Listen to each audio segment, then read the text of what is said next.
Good afternoon, everyone. My name is Diogo Henriques from the University of Porto. I'll be presenting this session. Welcome to the second webinar of IN-4-AHA matchmaking event. Today, as you know, we'll be speaking about finding public investment and how to write a successful application. So I want to already thank our speakers, Inês Ferreira, Tamás, Bekasi, and Joana Carrilho. I hope that you're having great meetings so far and that you enjoyed this webinar. So the order will be, so firstly, we'll speak with Inês regarding opportunities in EU for health. Then Tamás will speak about opportunities in HIT health. And then Joana will discuss with you about how to write a successful application. In between each presenter, we'll have a Q&A. So if you have specific questions for any of the presenters, you should ask them, or you can write them in the chat, or just raise your hand, and you can make the question yourself directly to the speaker. So thank you very much. I'd like to give the floor to Inês now, but just before a short presentation. So Inês Taváres Ferreira, she's graduated in nutritional sciences by the University of Porto. She's part of the team responsible for EU4Health program in the Portuguese General Health Department, so DGS. And previously she worked with Public Health Initiatives program funded by EEA grants, where she was responsible for monitoring and supporting 7 projects in the areas of nutrition and healthy lifestyles. So thank you very much for accepting our invitation, Inês, and the floor is yours. Okay, so good afternoon. Thanks for the introduction and for the invitation. So my name is Inês and I'm here representing the Portuguese National Focal Point for the EU4Health program. Oh, sorry. Just a second, please. That's okay. So I'm facing some, I think it's okay now.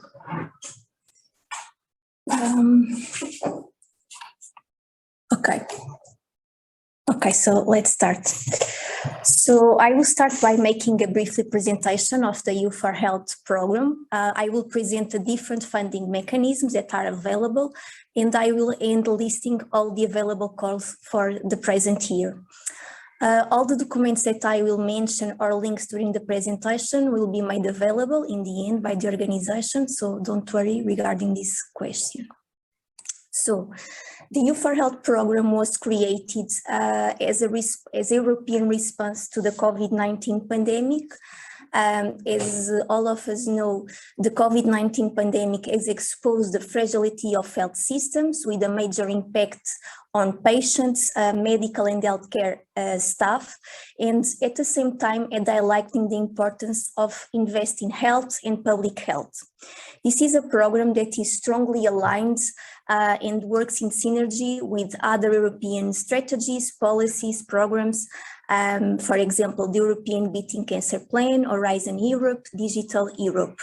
So, with a total budget of 5.3 billion euros, which make of this program the largest health program ever in monetary terms, and with a strong and clear vision, we can affirm that the EU4Health program is a game changer in terms of health programs and will for sure support and complement national health policies, will modernize health systems, improve access to healthcare, and reduce health inequalities. This slide just to show the EU4Health program timeline and budget. So the program will run from 2021 until 2027. And it is implemented annually through the publication of work programs. So if you read the work program for this year, you will have a complete overview of the program.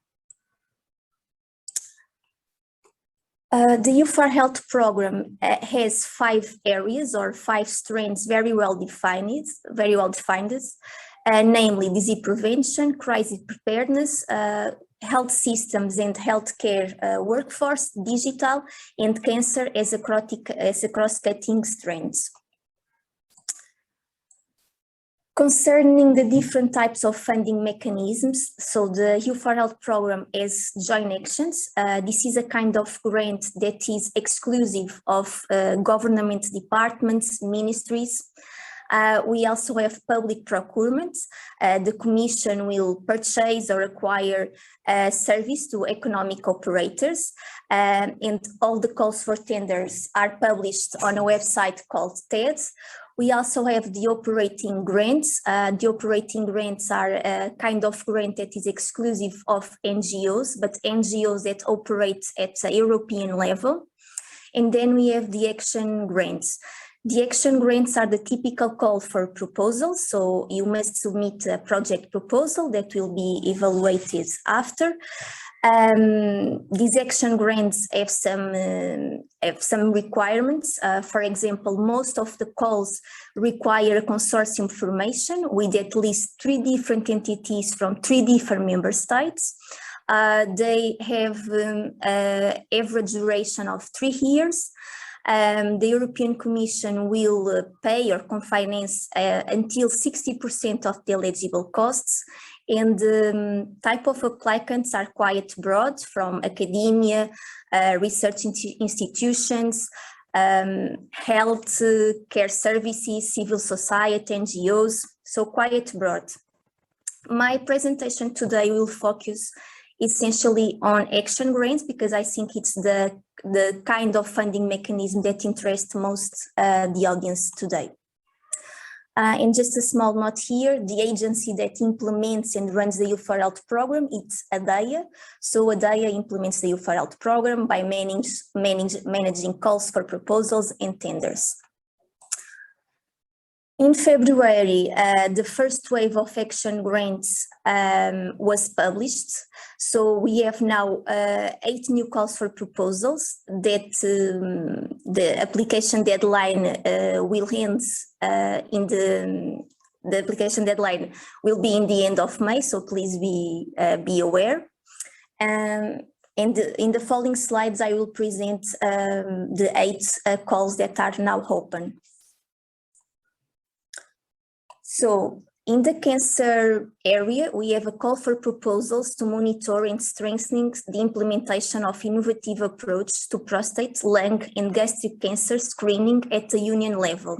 So 3 proposals will be awarded with a total budget of 30 million euros, so 10 million per action grant. Because we will have an action grant for screening of prostate cancer, 1 action grant for lung cancer, and another action grant for gastric cancer. In the disease prevention strands, we have a call for proposals on prevention of NDCs, but other than cardiovascular disease and diabetes. So if you are applying for autoimmune disease, kidney, liver disease, osteoarticular disease, this is the correct call to apply. We also have a call for proposals on promoting mental health, and the aim of this call is to implement 2 best practices in the field of mental health that are already identified in the field of mental health to children and teenagers. In the health systems, we have 3 action grants that I will present in detail in the following PowerPoints. So the first call, the topic number 4, is a call for proposals to support the implementation of the regulation on health technology assessment, training of patient and clinical experts. So the aim of this call for proposals is a time implementation of the new legislation regulation on HTA. The new regulation on health technology assessment claims that it's very important to bring patients and the clinical experts for this kind of activities. So this call for proposals aims the implementation, as I said, of this new legislation through capacity building among patients and clinical experts. So the objectives are increasing the knowledge of patients and the clinical experts on the new European Union HTA legal framework, also ensuring the appropriate implementation of the rules to ensure the independence of patients and clinical experts. And in the end, it's expected as mandatory deliverables or milestones that the applicants will provide training programs and training sessions to patients, clinical experts, but also a list of candidates, of patients and experts who are available and could provide support to joint work in HTA field. The other call, the call number 5, it's a call for proposals to support increased capacity of notified bodies for medical devices. So medical devices regulation and inter vitro diagnostic regulation on the capacity of notified, sorry, I'm lost now, sorry. So this medical device regulation and inter vitro diagnostic regulation rely on the capacity of notified bodies to certify such products, ensuring their compliance with the high level of safety and performance standards set out in the legislation. The currently limited capacity of the notified bodies represents a bottleneck for these market operators that are ready to implement the regulation but unable to find notified bodies available to certify their devices. At the same time, some market operators have shown poor preparedness to adapt the high-level standards set out by the regulation. And this could lead to potential risk of shortage in vital devices in medium to long term.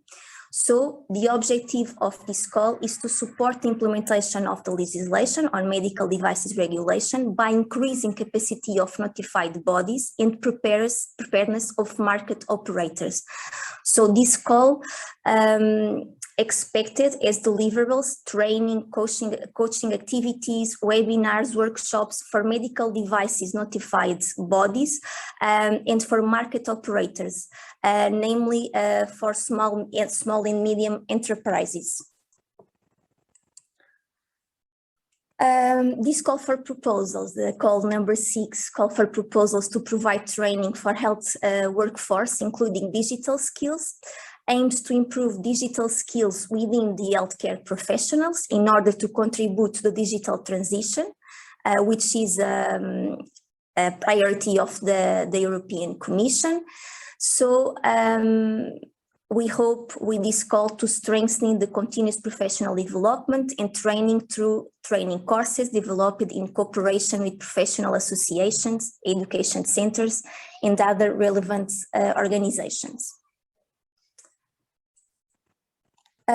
Also in the first wave of action grants, we have 2 action grants in the area of crisis preparedness. One call that aims to support member states and other relevant actors to implement relevant results of innovative public health research in relation to vaccination against COVID-19, and another call for proposals to develop early warning features and guidance in the area of pricing. This slide just to show you this document, this call for proposals under the annual work program. It's very important to read it careful. By reading this document, you will find the background and policy context of each one of the action grants, the objectives that you have to pursue, what are the activities that can be funded under the topic, what are the expected results, the mandatory deliverables, milestones, and you also will find any specific or special requirements regarding the consortium composition. This year, we will also have a second wave of action grants to be announced, and in this second wave, we will have 3 action grants, 1 in the cancer area and 2 in the disease prevention area, related with the prevention of cancer and disease.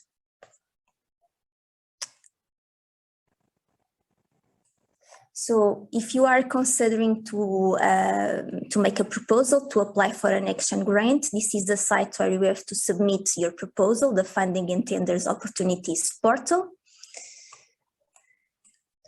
I also would like to call your attention for this tab here, Partner Search Announcement. So if you are trying to have a consortium, please, you can search and explore this tab, and you will find organizations that are also looking for partners.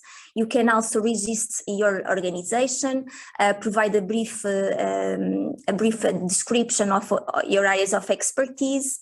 So it's a useful tool. ADEA is promoting an info day on 10th of March. So if you are interested to have more details regarding the action grants that I have presented, please sign up for this webinar.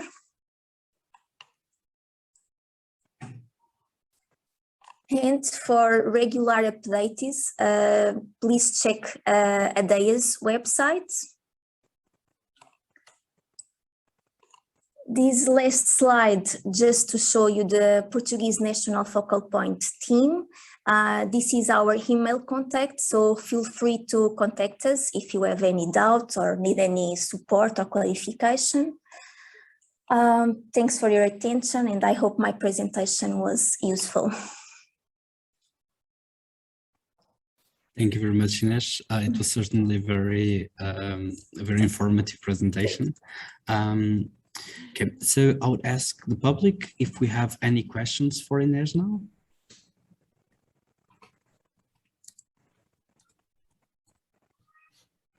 Okay, so if we don't have any questions now, you can also send us some questions by email, and we can forward them to Inês and for the EU4Health team. So no further questions. So we'll then now pass on. So thank you very much, Inês, for the presentation. We'll now pass the floor to Tamás. So just a very brief presentation again. So Tamás Bekasi, he is a Bachelor in International Supply and Chain Management with a master's degree in Marketing and Economics by Eastman University, certainly misspelled it, with more than 10 years of experience in the private sector in business development, communication, project management. So currently he's in EIT Health InnoStars RIS as a business creation manager. He's supporting and promoting many programs, some of which he will be presenting to us today. So thank you very much, Tamás, for accepting our invitation in such a short notice.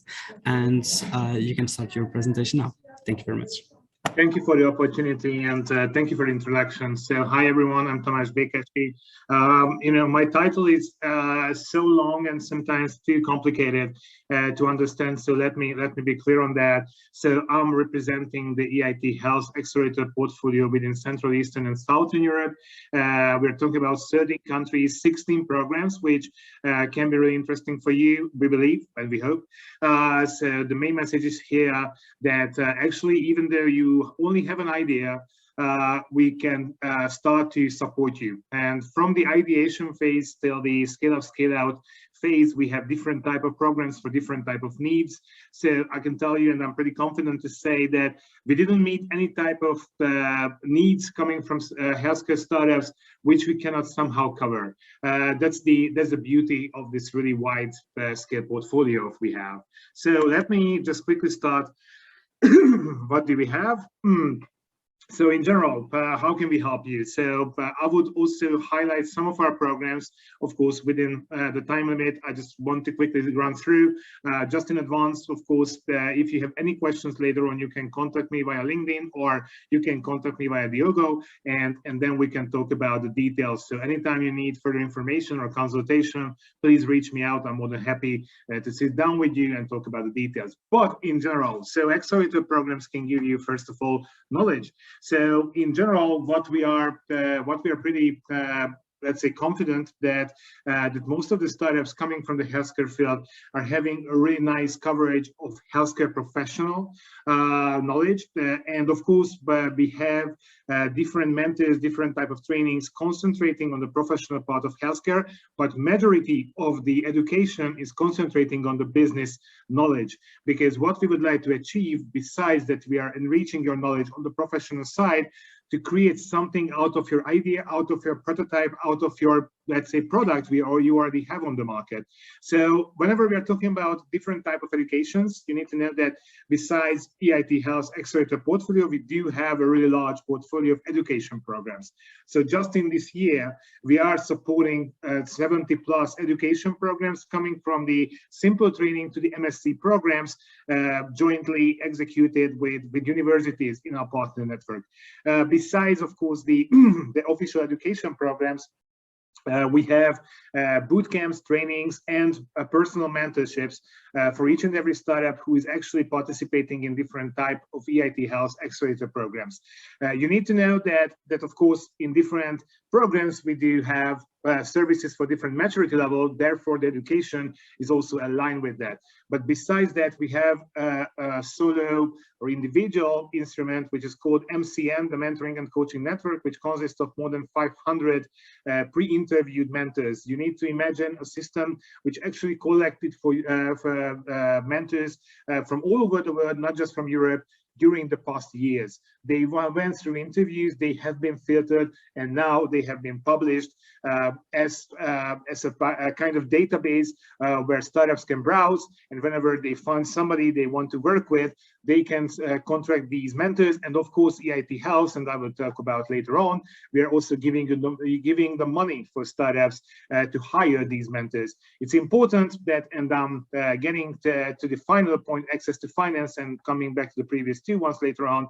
So finance, we are talking about two types of non-equity and non-shares related financial sources, which are the smart funding and prize. Of course, I need to make a spoiler here, but we do have different others as well, like in different type of investment types, but let me talk about in a few sentences later. So smart funding and prize. Smart funding is the money you are receiving. You need to plan with it. You need to create a short project plan. It's absolutely all about that how you would like to spend the money. We are not interested in the itchy details. We are just wanting to be sure that whenever you are receiving 20, 25,000, 30,000 euros, you are actually financing some of your project elements. So you need to use it to improve your project. That's the only aim. And the other is price. So usually prices are connected to the final stages of each and every programs, which are classical pitching competitions. So whoever is actually getting the first, second, third rank is receiving further money, which is non-reportable money. So that's price is it. So smart funding and price, the only difference here is that you don't need to report it back. But again, non-equity, non-shares. So you don't need to give anything back to us.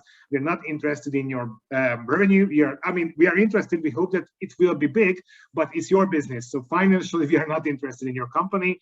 Our intention from EIT Health perspective is to make you successful, and of course, making the European innovation ecosystem successful. So these are the two ones we can give you. I need to tell you that the maximum limit in a year is 50,000 euros. So that's for one team. Of course, sometimes it's a huge money. Sometimes, especially for scale-ups and scale-outs, it's not that big money. So actually, there are different other sources of money, investment-related sources, like we have the investor network within the EIT Health. So you can tender there, and literally hundreds of investors can reach you out through your application. We also have the VCOE, the Venture Center of Excellence, which is actually for 1.5 to 15 million euros. It's together with the European Investment Bank. Of course, you can clearly see that this is more for scale-ups and scale-outs, so whoever is going for bigger money. And besides the official ones, we do have a really large informal network of investors. So whenever we are actually organizing matchmaking networking events, which we do pretty frequently, we're inviting those parties, and of course, our intention is to make connection between the ecosystem players. So we are not just not jealous, but actually interested in to make your life easier by having new investors. But again, we are not interested in financially, so you don't need to give anything to us just because we are connecting you with maybe tens or hundreds of investors. So the two previous points is connected to matchmaking. So we have a really large network of partners 150 plus 50 plus partners we are talking about, and you need to imagine it's a it's an exclusive club, let's go this way. So actually there is a really solid criteria system where people or partners can get into our partner system, and they need to pay also membership fee. So we are talking about the biggest healthcare corporates and universities in Europe, whoever is actually part of our network. So first of all, they can be reached out whenever we are organizing a networking matchmaking event, and I already mentioned you the informal network we have. So we are inviting a lot of parties to these networking events, not just investors, but also future customers and cooperatives from the corporate world and from the academic world as well. So this is what we can also provide you during the accelerator programs. Just two quick numbers from our past. So actually, in the past few years, we supported 758 startups, and we attracted 248 million euros. It's important, it's not our money. It's actually coming from the outside world. So this is why I mentioned you already. This is coming from our informal network, actually investors and cooperatives who are looking for new startups. Usually they do. And of course, we have a really nice portfolio of startups each and every year. So it's a win-win situation. And of course, at the end of the day, the biggest winner can be the startup if everything is going fine. So just the programs really quickly, guys, because we have limited time. So, and again, if you are interested in the further details, please reach me out.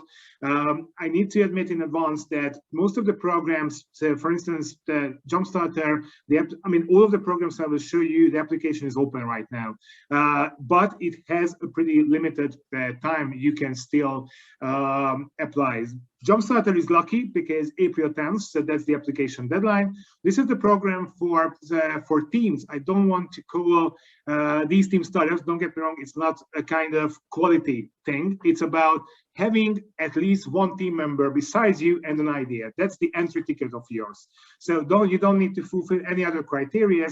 Here, you are learning how to create something out of your ideas. You will learn the business essentials, but in a really practical format. So what I can tell you in advance, guys, that usually, so now I'm working from 3.5 years here in the IT house, and there wasn't any of the boot camps where I needed to spend my time with bullshit. So that's important, that instead of the theoretical things that how it looks like on paper, we are actually teaching how it looks like in the practice. And this is, so Jumpstarter is one of the first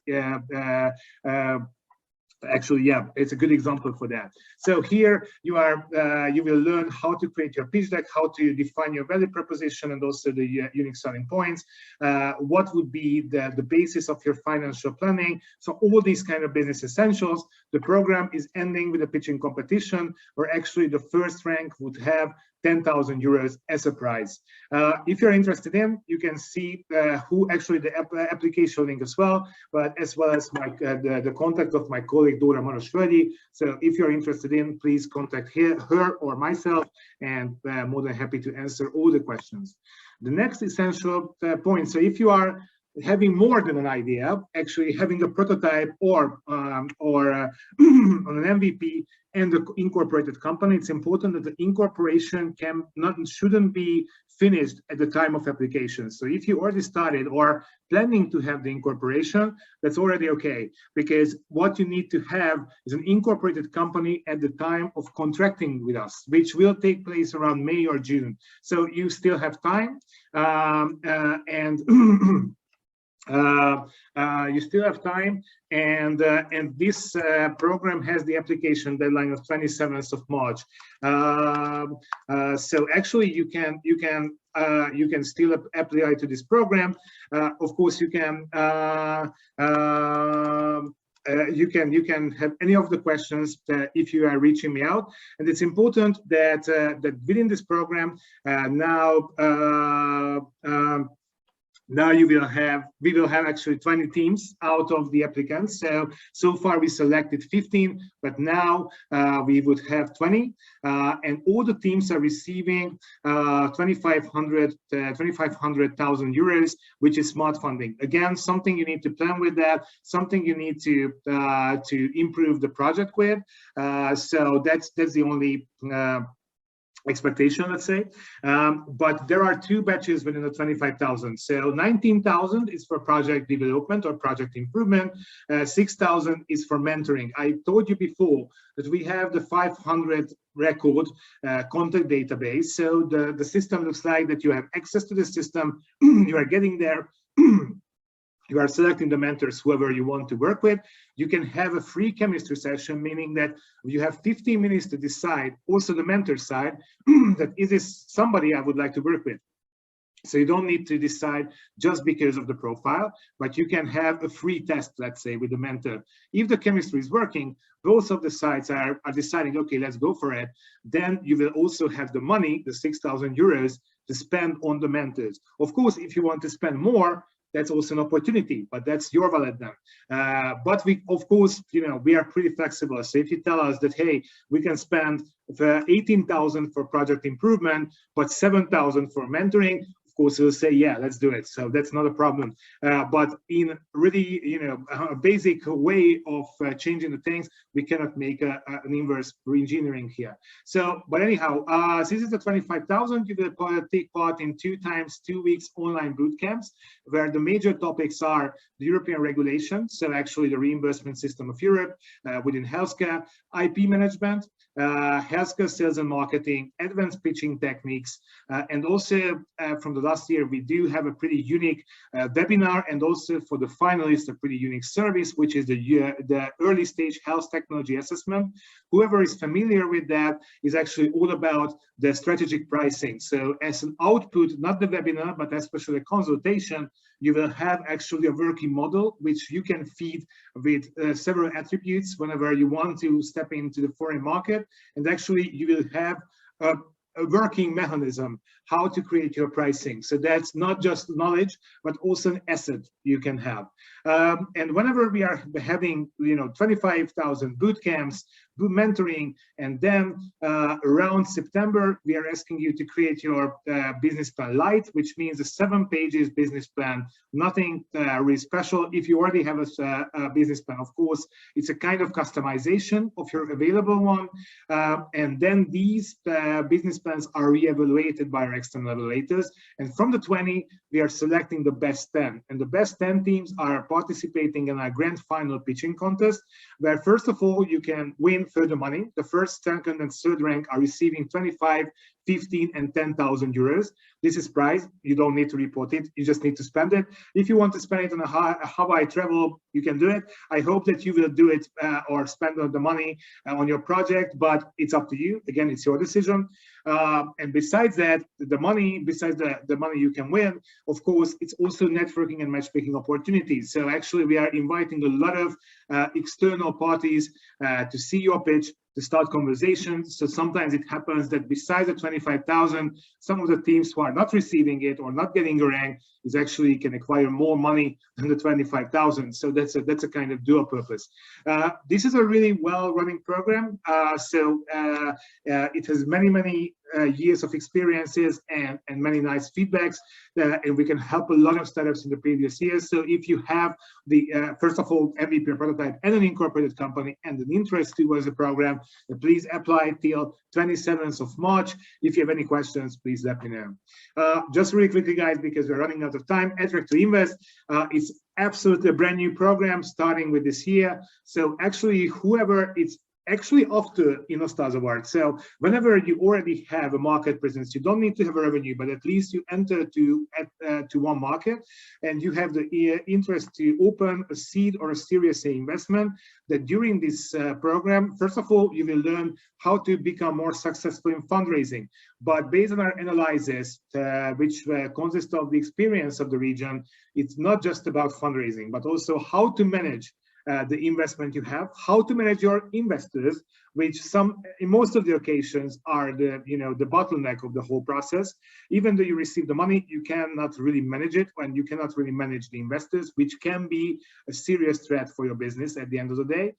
So actually, we will give you this knowledge during a 2 weeks award-winning bootcamp, fundraising bootcamp organized by one of our partners. And besides that, we are giving you 25,000 smart funding. I detailed you before in case of InnoStars Award. This is the same situation. simulation, 19 for the project improvement, 6 for the mentoring. And we are also dedicating a senior investor to your team as a consultant who will run actually board simulations on a weekly basis, meaning that you will have a virtual investor to your team who will actually raise all the questions you never ever wanted to hear.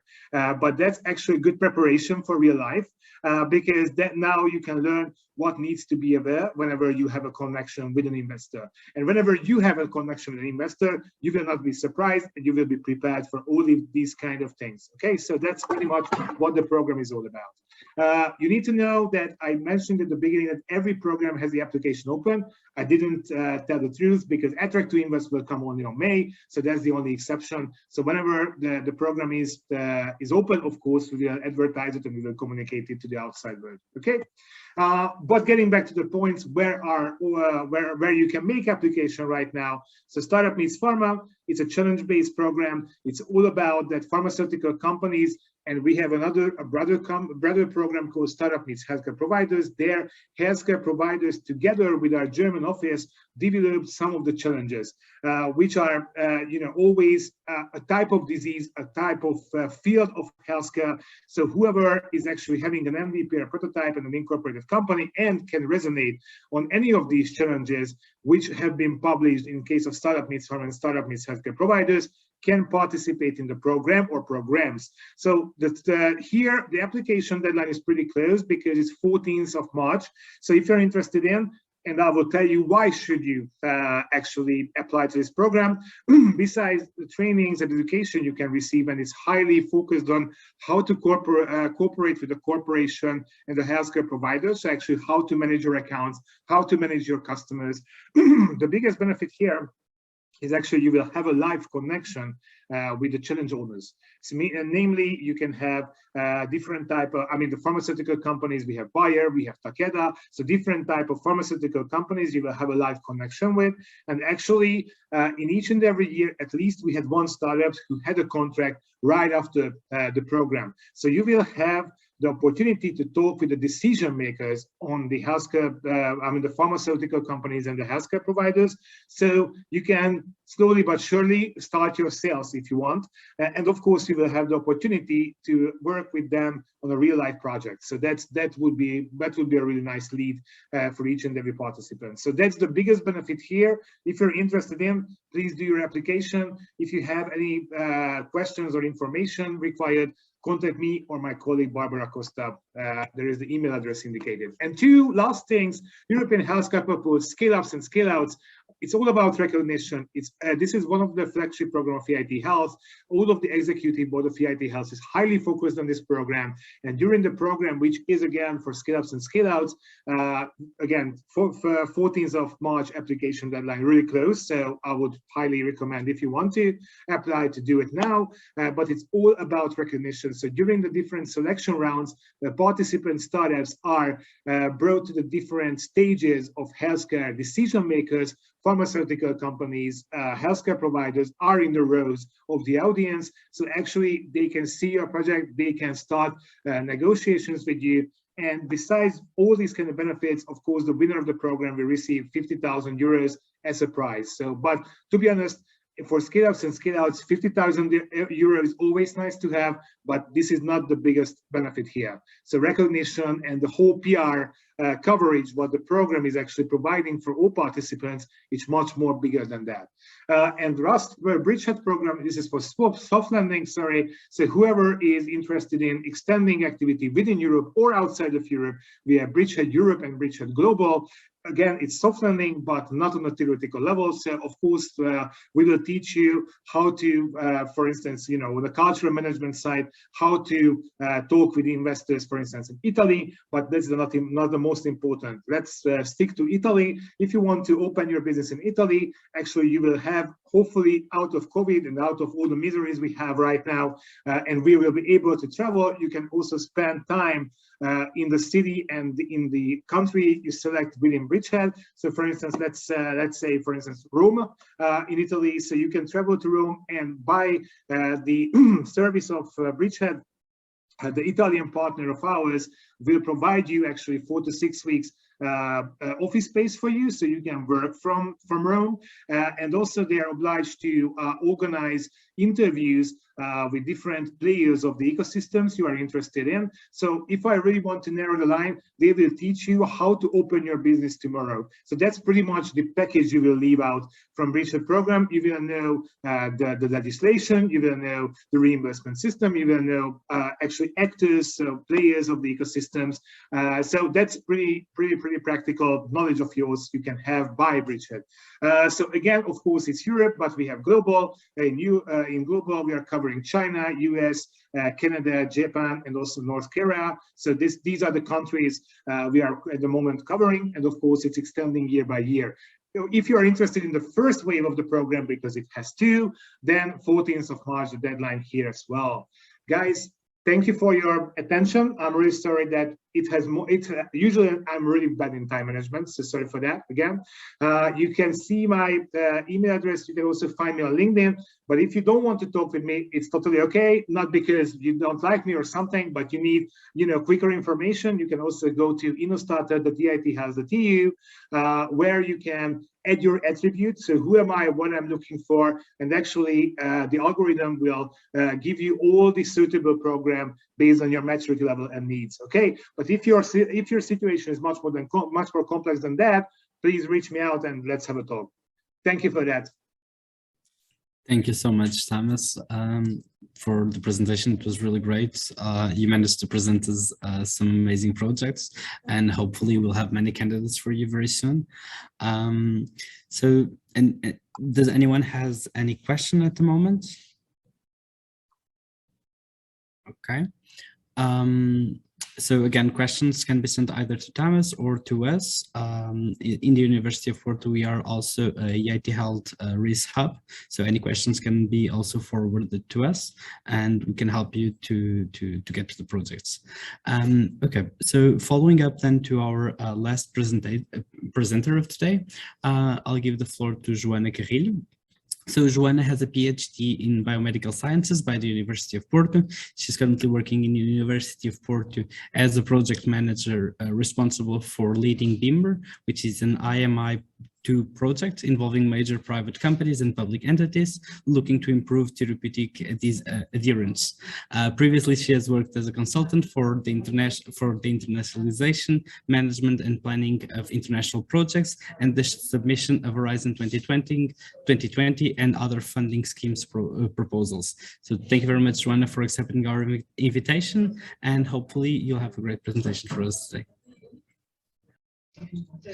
Thank you so much, Diogo, for inviting me and for giving me the floor. So let me quickly share my screen with you so we can start without further ado. Hopefully you can see my presentation in presentation mode. Great.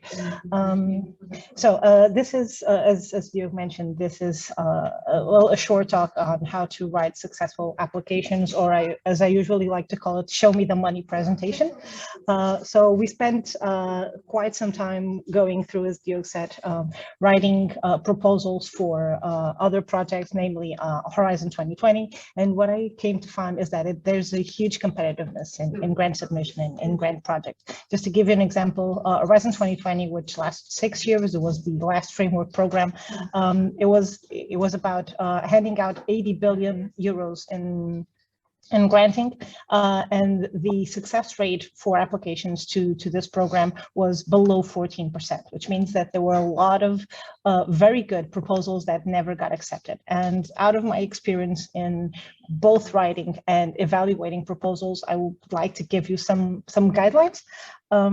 So basically, the first thing that you need to keep in mind is that evaluators, when they look at a proposal, they're looking for three main things. One is to understand what are we going to learn that we don't know already by funding this project. The second one is, why is this worth knowing? And the last one is, how can we make sure that whatever results are coming out of this project are valid results, and what kind of impact will they have? So basically, these are the three main things that we need to answer. And from that, we sort of drafted a outline. This would be my optimized workflow for writing a proposal. So the first thing that you need to do is to identify both your needs and your focus. And the first thing is that you have to understand what type of a project you're writing about. Is it a preliminary research where you're just trying to do some fundamental research to then go into a full-blown research agenda? Or on the other hand, have you done every step of the research and development of a product, and now you want to test it in a real-world setting? So these are two very different types of projects, and the way you write them and the way you present them are significantly different. Then you have to understand also, again, in what kind of project this is, what are the necessary resources, and is this something that we already have in our team, our institution, or is the main goal of this project to expand and to hire new people and create new infrastructure? Because again, the type of readiness that you have to prove is significantly different on both cases. And lastly, I would say that this is sort of counterintuitive, especially for researchers who write a lot of papers, and the last thing you do usually is select your keywords. For grant proposal, I would say that you should do the exact opposite. And I'm going to give you a very clear example of why is it important to define the keywords early on, because the way that you write the project and the way that this project is going to be evaluated is going to be highly dependent on the focus of your project and the keywords. And a practical example of this is, I once had access to this project that was about promoting physical activity and exercise in women. And the authors chose to put as one of their keywords, or the first keyword that they wrote down was women, which meant that, especially when you're applying to very general panels, usually they're attributed to evaluators according to their areas of expertise. So this project that was mainly focused on health, physical exercise, and nutrition ended up being evaluated by someone who had an expertise in gender studies and sociology, because they saw the keywords and the first one that they saw was women. So they thought this was a gender studies sort of a project. So this would be the main idea behind defining your keywords very early on and building your project in a way that highlights whatever area you need to be highlighted, because that's what you're applying for, or that's your main focus in the project. And so to understand, and a good trick to understand, especially when you're doing product or service development within your research, so in any kind of applied research, what I would suggest is that you try and determine your technology readiness level before and after the project. This gives evaluators a very clear vision of where are you at right now and where do you want to go with this project. So imagine that you want to develop a product, you know already that, or a medical device, let's call it a medical device. So you know already that in theory, this principle of measuring brainwaves works in the lab, but you have no idea if you can actually develop a product that would be suitable for the market. So you would say that you were going to be probably going from a TRL4, which is laboratory testing of the prototype, to trying to test this little setting, so TRL 6 or 7, for instance. So basically giving very specific, clear ideas of where are we and where do we want to go. This would be the question of identifying your needs. About the focus, and this is the most blunt one, which is what is the topic we're studying and why is this topic important? And this is where usually people integrate literature reviews, understanding what exists about this topic and why is it important, because it has this impact on health or this impact in economics or quality of life or whatever. And this would be my strong advice, that literature reviews for grant proposals should not be exhaustive. I don't need to know everything that was ever written or published within the subject. I need to be selective and critical. So exactly at what stage are we and what am I going to add? And why does this contradict X or Y or Z? This is what I need to know. I don't need to know everything about the research on this topic. The other thing that you should clearly state is that there's a very big difference between what is the topic that I'm studying and what is my hypothesis specifically. So my topic would be prostate cancer. my hypothesis specifically is, and this is what I'm trying to prove, and my objective to prove, is that this specific drug, when applied at this specific manner, will have this specific effect. That's my hypothesis. So that's the objective that I'm trying to prove. And why is it important to state it very clearly? Because this is what's going to then shape what are the key tasks and what are the methods that I'm going to use to actually achieve this objective. And this is also something that you have to be very clear on, because this will impact the next stages of the proposal, which is, on the one hand, what do I need to do? And why is this the best way of doing so? So, for instance, measuring people's height, to make it as simple as possible. Measuring people's height can be done in several ways, from digital laser rulers, from actually using a measuring tape like we've been doing for the last 200 years. But one of these methods is going to be more adequate for whatever you're trying to prove than the other. So whenever you're choosing your methods, make sure to not just only say, we're going to be doing this via this technique written according to X author, but we're choosing this one because this one has proven to be, I don't know, faster, cheaper, more accurate, whatever it is that is your main focus on proving in this project. So this is also an important point, which is, what are the tasks that you have to do and how are you going to do them? Then obviously, now that you know what you're going to be doing, you'll have obviously a timeline defined, and there will be a lot of interdependencies between these tasks. So for instance, if I want to test a drug and to see if this drug works as an anti-cancer or a cancer curing drug, the first step that I'm going to have to do is to test if this drug is not toxic and it's not going to be killing healthy cells rather than just killing the cancer cells. So there will be an interdependency between these tasks. So I'm going to do one of them first, and then I'm going to be doing the other.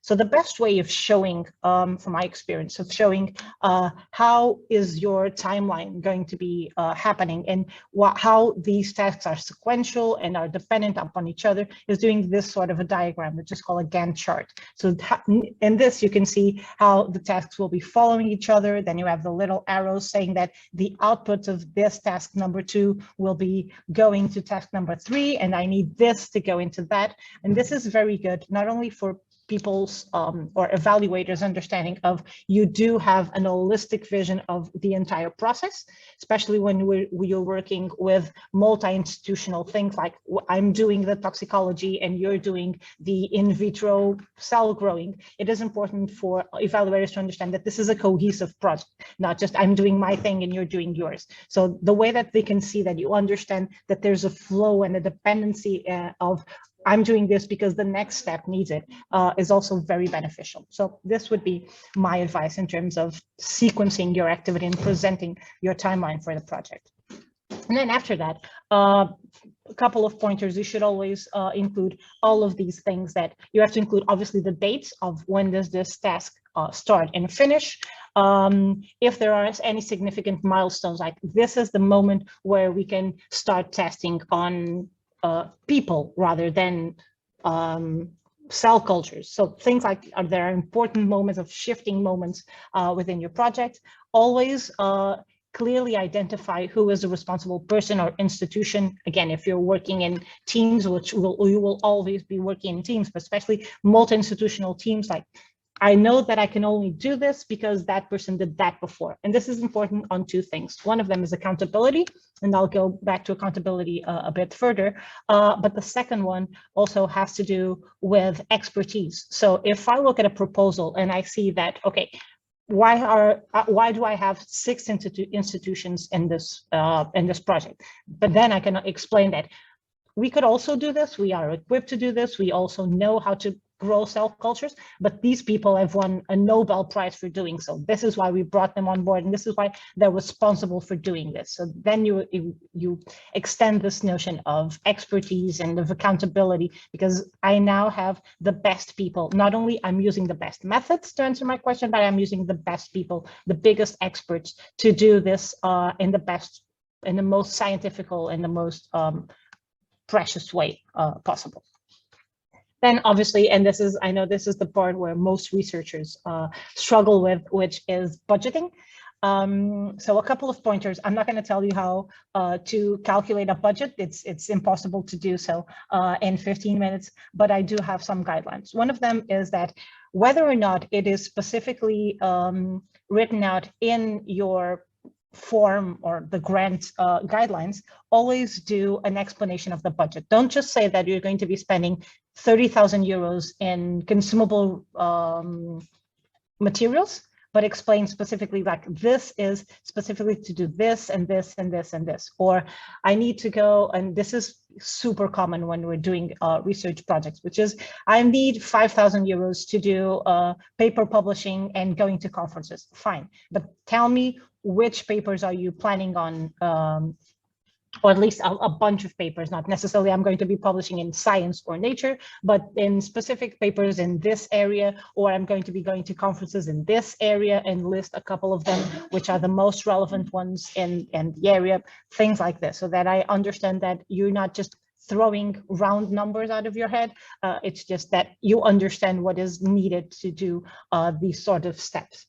The second advice that I have to give you is that it is not wrong, and it's also advised to, even if you know that the budget is over the limit that this specific grant is giving, there's no problem in doing so, because one, it shows that you have a realistic view of how much that project costs, and there's no problem in saying, look, I know that you're only going to give me 75% of this, but I'm also looking for additional funding from other sources. This shows not only that you're committed to the project, but also that you're resourceful, and on the better level, sometimes this is possible, not always, but there are programs that allow you to apply even if you've applied the same project or at least the same team to other grant proposals. So if you are lucky enough to have more than one grant being approved, then you can justify, look, but I already said that I was looking for other sources of financing, so this is okay for me to do so.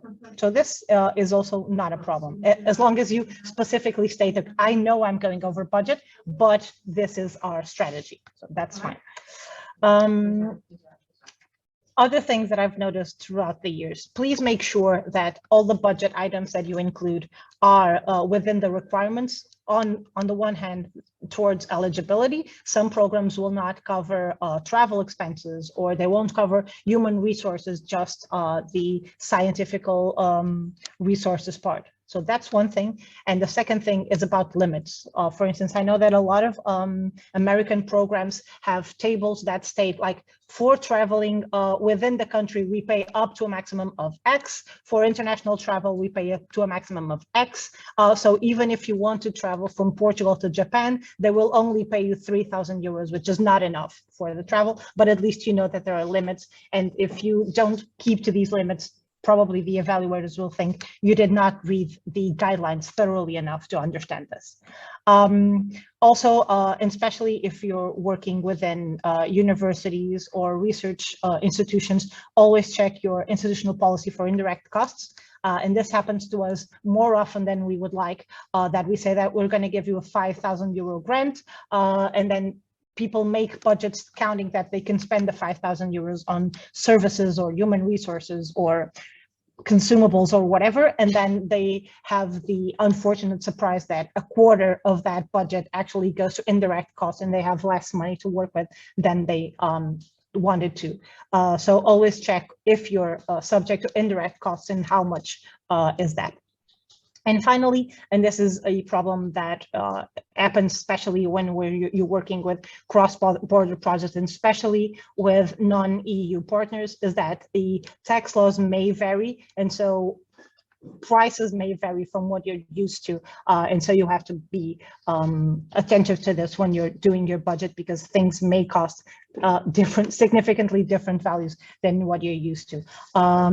It even gets more complicated if you're talking about hiring people who are non-EU citizens, and so the tax laws that apply to them are insane to calculate by, and then you have to then reschedule your entire budget, and that might be a problem. Step 5 would be team and management, and this obviously there are things here that are very self-explanatory, which is make sure that the amount of work that you're considering, that you have enough people to do this, and that you don't have more people than you should have. So that's obvious. Most of the cases you will be including people's CV as a part of the proposal. So make it very explicitly, not only that you put their CV, but say specifically, not this person has an expertise on this task. That's why they're going to be in charge of that task. And if you don't have the amount of people, the right people in your team, and if you're going to be hiring people, make sure to highlight exactly what the profile is of the people that you're looking at. So that, again, that shows that you know what your project needs and what you're going to be doing to find these people. Finally, also not finally because I have another slide on this, but also another thing that's important is if you're working in stages, probably some people who are very important at the early stage of the project might not have tasks in a later stage of the project. So don't fall into the idea of this is my team and I'm going to be keeping my team the entire project. No, this is what I need for this stage and this stage and this stage. So if someone is not relevant at a later stage of the project, just phase them out and remove them from the team. And that there's no problem in that as long as you prove that they've given their contribution whenever they were relevant. As I said before, accountability matters. So define exactly who will be in charge of what, because we all expect projects to go well, but sometimes they don't. So if you have a problem in stage 2 that stops the project on its tracks, and you can't go ahead with stage 3 and 4 and 5 that you really wanted to because someone screwed up in stage 2, then you know specifically who was responsible for doing stage 2, and you can go back to them and say, like, this was your job and I need this to happen. And finally, whenever you're building a team, remember that you don't need only the scientific expertise, but also you need people to actually manage the project. And if you're developing, communication is always important. If you're developing something that you want to go to the market later on, whether again it's a product or a service or a drug or whatever, you need people who know about tech transfer, and you need people who know how to do financial management of your project. So make sure that you think of your team as multidisciplinary as possible, and that you make your team strong enough to ensure long-term impact and sustainability of the results that come out of this project. Okay. 6, and this is probably the most important slide of this entire presentation because it has a very beautiful link to a site called Open Grants, which is basically a repository that has thousands of proposals that were both accepted and not accepted, and they're free access, so you can peruse them as much as you want and see what other people, and you have a note whether or not it was accepted and to which program. So you can see what was accepted beforehand in other programs, and you can see what to do and not to do using that. And that's specifically important, I think, for defining success metrics. Whenever, and I've seen a lot of researchers come to us for help because they have to define KPIs for their projects, and they have to define exactly how they're going to measure their future success and impact. And I think the best way of doing this is with a lot of benchmarking. See what other people did, see what people in your area of expertise did and how they measured things. I think that's the best advice I can give you. But always remember to stay aligned with your focus and expertise, which means if you are a marine biologist and you know nothing about measuring financial impact, do not attempt to say that you're measuring the success of your project by the amount of money or the financial efficacy that you're going to be bringing to your institution. If you don't know how to do this, don't go out of your way and then fail in demonstrating your success because you don't know how to put the methodology in place. So align with your focus and expertise, but also with the funding agency's main target. So if you're being funded by the World Health Organization, probably they're going to be more interested in impacts in terms of healthcare or in terms of life expectancy or quality of life, whatever. If you're being funded by the IMF, to say like crazy something, or the European Central Bank, if you're being funded by these people, they're probably more interested in economical impacts rather than other things. So see what is important to your funding agency and try and give them KPIs and indicators of things that they understand, so that they can then see, okay, I will be able to see the impact that this project is going to have because I understand this language. So this is also interesting to have. Now, your project will not succeed unless the outcomes reach people. I mean, it's awesome to do science for science. I love doing it too, but there's more to this than just your mandatory paper writing and producing scientific articles, because obviously they bring, but they don't actually improve the world, especially when you're within the health sector. What you want to do is actually save people's lives or improve people's lives, rather than have an awesome article published about how this new drug will revolutionize the world. So think thoroughly about your dissemination strategy. Obviously, you will be writing papers, but make sure that you show that you're making an effort beyond this. So obviously, you will write papers, you will go to specific conferences, but if you can put things like, yeah, but I'm also going to be talking to mainstream media and giving interviews, so that like normal citizens know that we're doing this and that we're creating these things to change the world. This is important. Also, again, if your research is applied and you want to then make this something that goes into the market and reaches people through some sort of a business model, before you do anything else, please talk to your IP specialist and your technology transfer officer, because they will have rules that you need to follow about disclosure. I mean, I've seen amazing projects that don't go into the market because at some point someone published an article or spoke at a conference, and so now we can't have a patent for this, and if you can't have a patent, then you can't sell it to a big pharmaceutical company, for instance, so that they can give this drug to people. And this sucks, and we don't want this to happen. So basically, also have an IP specialist and talk to these people before you do any kind of dissemination and disclosure. Finally, you need to demonstrate impact. So, and I know I've said this before, but make sure that there's a following line within your proposal. So define your research question, and then define your objectives, and then link these objectives to your methods, explaining why these are the best methods to achieve these objectives, and then show that these results were directly connected to the methods that we used. And then finally, highlight your results through your dissemination plan and explain that because these results are, again, a product that I can put into the market, the best dissemination plan that I have is talking to industry partners that can put the product into the market. Or if this is a drug, I'll talk to pharma companies or whatever. Some impacts will obviously only be felt in the long term, especially if you're talking about this will improve people's quality of life, this will extend people's lives. You can't necessarily prove them within the project timeline, but you should always list them and explain to people that, look, these are the potential outcomes that we can see from this. Be as multidisciplinary as possible. So again, if you have the team and the expertise to do so, try and show the impact in as many levels as possible. So this is on the social level, the health level, the economic level, whatever level, show as many impacts as possible. And finally, look for the main priorities that are applicable or development goals or strategies. I mean, most governments have their own innovation agenda. There are the UN Sustainable Development Goals. There are a lot of things that show strategies of how the world is moving towards and what we want to achieve. And so try and demonstrate your alignment to those specific goals or strategies.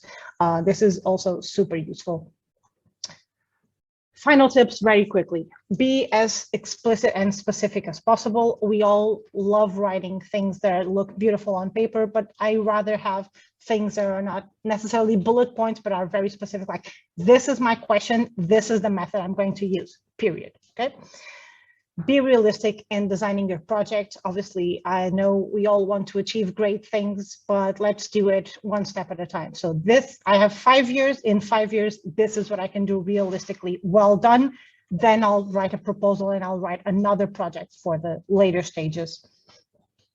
Adjust your contents to your audience. Again, if you're writing a grant proposal to your national scientific authority, or if you're writing it to, I don't know, Bill and Melinda Gates Foundation, which is something that's much less scientific and more agnostic in terms of what kind of project they support, try and adjust it. Don't make it super scientific on the later case, but you can do it more scientific on the former one. Follow the application guidelines exactly as I told you, and ask for help.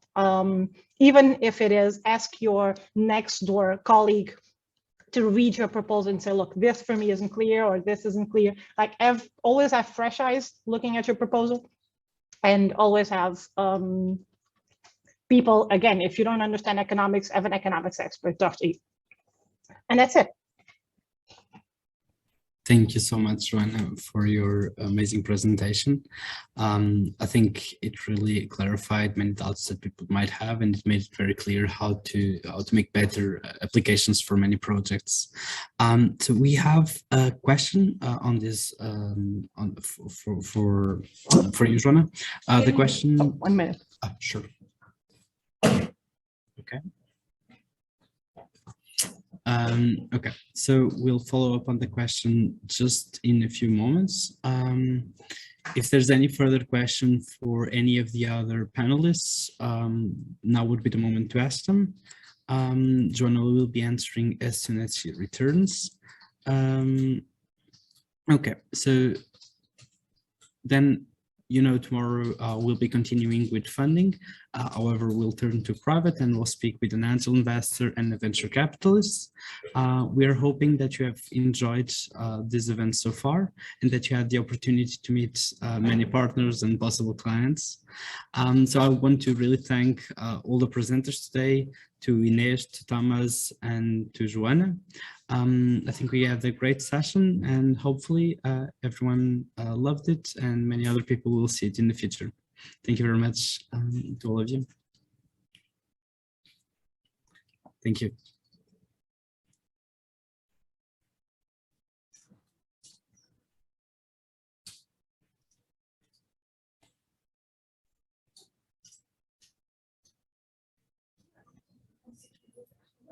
Powering the innovation for active and healthy aging.